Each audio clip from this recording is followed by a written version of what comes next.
സ്ത്രീകൾ ഒരുപാട് വെല്ലുവിളികൾ നേരിടുന്നുണ്ടെന്നുള്ള ഒരു യാഥാർത്ഥ്യമാണ്.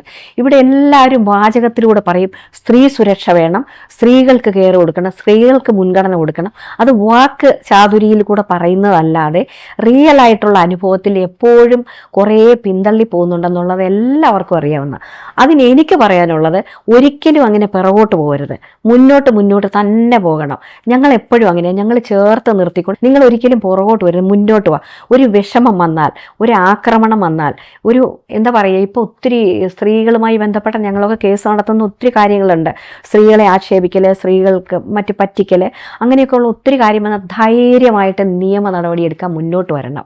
അതിന് വേറൊന്നുമല്ല വേണ്ടത്, നിയമപരമായ കാര്യങ്ങൾ ഞങ്ങൾ അങ്ങനെ എല്ലാ ഹെൽപ്പും ചെയ്തു കൊടുക്കാറുണ്ട് എല്ലാവർക്കും.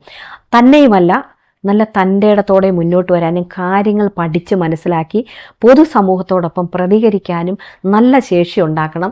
എവിടെയാണോ നമ്മളെ പിന്നോട്ടാക്കുന്നത് അവിടുന്ന് 2 അടി മുന്നോട്ട് വരാൻ നമ്മുടെ സ്ത്രീകൾ തയ്യാറാവണം എന്നാണ് എനിക്ക് പറയാനുള്ളത്. മാത്രവുമല്ല, ആരും സ്ത്രീകൾക്ക് ഇങ്ങനെയൊക്കെ തന്നേക്കാമെന്ന് പറഞ്ഞ് വരുമെന്ന് ധരിക്കണ്ട.